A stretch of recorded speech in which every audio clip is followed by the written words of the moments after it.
High BP ಅಂತ ಅಗ್ನಿಶ್ರೀಧರ್ ಮನೆಯಲ್ಲೇ ಕುಸಿದು ಬಿದ್ದಿದ್ದ. ಈ ಸದ್ಯಕ್ಕೆ ಅಗ್ನಿಶ್ರೀಧರನ್ನ ಪೊಲೀಸ್ ಅಧಿಕಾರಿಗಳು ತನಿಖಾಧಿಕಾರಿಗಳು ಈ ಕಾರಣಕ್ಕಾಗಿ ಬಂಧಿಸಿಲ್ಲ.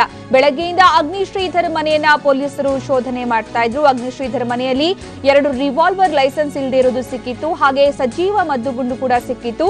ಹೀಗಾಗಿ ಮಾರಕಾಸ್ತ್ರಗಳು ಕೂಡ ಒಟ್ಟಿಗೆ ಸಿಕ್ಕಿತ್ತು. ಹೀಗಾಗಿ ಅವೆಲ್ಲವನ್ನ ಕೂಡ ಜಪ್ತಿ ಮಾಡಿ ಅಗ್ನಿಶ್ರೀಧರನ್ನ ಬಂಧಿಸೋದಕ್ಕೆ ಪೊಲೀಸರು ಮುಂದಾದ್ರು. ಆದ್ರೆ ಅಧಿಕ ರಕ್ತದ ಒತ್ತಡ ಅಂತ ಹೇಳಿ ಅಗ್ನಿಶ್ರೀಧರ್ ಮನೆಯಲ್ಲೇ ಕುಸಿದು ಬಿದ್ದ ಪರಿಣಾಮ ಸಾಗರ್ ಆಸ್ಪತ್ರೆಗೆ ಈಗ ಚಿಕಿತ್ಸೆಗಾಗಿ ಪೊಲೀಸರು ಅಗ್ನಿಶ್ರೀಧರನ್ನ ದಾಖಲಿಸಿದ್ದಾರೆ.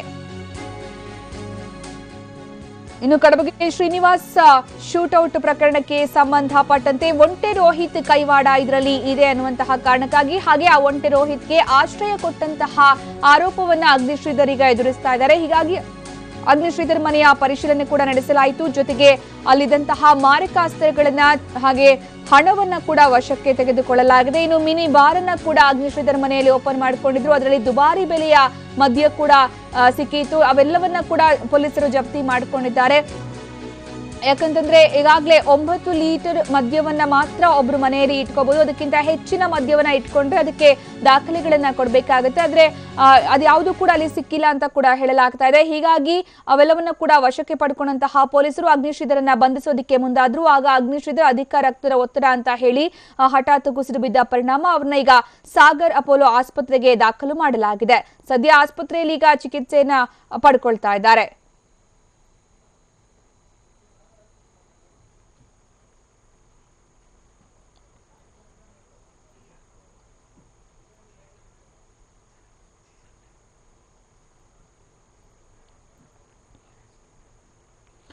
ಈ ಬಗ್ಗೆ ಹೆಚ್ಚಿನ ಮಾಹಿತಿ ನೀಡೋದಕ್ಕೆ ನಮ್ಮ ಪ್ರತಿನಿಧಿ ಸುನಿಲ್ ಈಗ ಅಪೋಲೋ ಆಸ್ಪತ್ರೆಯ ಆವರಣದಿಂದ ನಮ್ಮ ಜೊತೆಗೆ ನೇರ ಸಂಪರ್ಕದಲ್ಲಿದ್ದಾರೆ.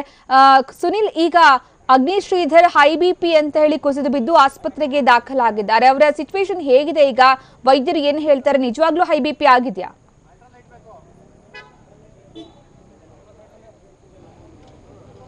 ಖಂಡಿತ ಸುಕನ್ಯಾ, ಏನು ಈ ಒಂದು ಘಟನೆ ನಡೆದಿರುವಂಥದ್ದು 4:45 ಗಂಟೆ ಸಮಯದಲ್ಲಿ ಈ ಒಂದು ಘಟನೆ ನಡೆದಿರುವಂಥದ್ದು. ಅಗ್ನಿಶ್ರೀಧರ್ ಎಂದರೆ ಅವರ ಮೇಲೆ ಪೊಲೀಸರು ಏಕಾಏಕಿ ಮನೆಯ ಮೇಲೆ ದಾಳಿ ನಡೆಸಿದ್ರು. ಸತತವಾಗಿ ಬೆಳಗ್ಗೆ 8 ಗಂಟೆಯಿಂದ 4 ಗಂಟೆವರೆಗೆ ಒಂದು ದಾಳಿ ನಡೆಸಿ ಒಂದು ಪ್ರಕರಣದಲ್ಲಿ ಈಗಾಗಲೇ ವಿಚಾರಣೆ ನಡೆಸ್ತಾ ಇದ್ರು.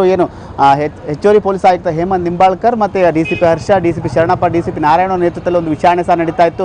ಆ ಸಂದರ್ಭದಲ್ಲಿ ವಿಚಾರಣೆ ವೇಳೆಯಲ್ಲೇ ಹಿರಿಯ ಪೊಲೀಸ್ ಅಧಿಕಾರಿಗಳಿದ್ದಂಥ ಸಂದರ್ಭದಲ್ಲಿ ಒಂದು ಲಘು ಹಾರ್ಟ್ ಅಟ್ಯಾಕ್ ಆಗಿದೆ ಅನ್ನೋ ಉದ್ದೇಶದಿಂದ ತಕ್ಷಣ ಅವ್ರ ಮನೆಗೆ ಒಂದು ಆಂಬುಲೆನ್ಸ್ ಬರುತ್ತೆ. ನಂತರದಲ್ಲಿ ಅವ್ರನ್ನ 5 ಕಾಲಿಗೆ ಆಂಬುಲೆನ್ಸ್ನಿಂದ ಕುಮಾರಸ್ವಾಮಿ ಲೇಔಟ್ಲಿರುವಂತಹ ಸಾಗರ್ ಆಸ್ಪತ್ರೆಗೆ ಕರ್ಕೊಂಡ್ಬಂತಾರೆ. ಈಗಾಗಲೇ ಸಾಗರ್ ಹಾಸ್ಪಿಟಲ್ 5ನೇ ಮಹಡಿಯಲ್ಲಿರುವಂಥ ಸ್ಪೆಷಲ್ ವಾರ್ಡಲ್ಲಿ ಒಂದು ಚಿಕಿತ್ಸೆ ಸಹ ನೀಡ್ತಾ ಇದ್ದಾರೆ. ಈಗಾಗಲೇ ಪೊಲೀಸ್ ಅಲ್ಲಿ ಬಂದು ಬಂದೋಬಸ್ತ್ ಮಾಡಿದಂಥ ಜೊತೆಗೆ ಈಗಾಗಲೇ ಸಾಗರ್ ಹಾಸ್ಪಿಟಲ್ನ ಒಂದು ವೈದ್ಯರು ಹೇಳುವ ಮುಖಾಂತರ ಈಗಾಗಲೇ ಆರೋಗ್ಯದ ಸ್ವಲ್ಪ ಚೇತರಿಕೆ ಕಂಡಿದ್ದಾರೆ. ಸಣ್ಣ ಮಟ್ಟದಲ್ಲಿ ಒಂದು ಹಾರ್ಟ್ ಅಟ್ಯಾಕ್ ಆಗಿದೆ. ಹಾಗಾಗಿ ಈಗಾಗಲೇ ಅವ್ರ ಚಿಕಿತ್ಸೆ ಸಹ ನೀಡ್ತಾ ಇದ್ವಿ. ಈಗ ತಕ್ಷಣದ ಮಟ್ಟಿಗೆ ಯಾವುದೇ ರೀತಿಯಾದ ಒಂದು ಮಾಹಿತಿ ನೀಡೋಕ್ಕಾಗಲ್ಲ. ಒಟ್ಟಿನಲ್ಲಿ ಅಂತಂದರೆ ಈಗ ಸದ್ಯದ ಮಟ್ಟಿಗೆ ಒಂದು ಆರೋಗ್ಯದ ಚೇತರಿಕೆ ಇದೆ, ಮಾತಾಡ್ತಾ ಇದ್ದಾರೆ ಅಂತ ಒಂದು ಮಾಹಿತಿ ಸಹ ನೀಡುವಂಥದ್ದು. ಸುಕನ್ಯಾ, ಓಕೆ, ಧನ್ಯವಾದ ಸರ್.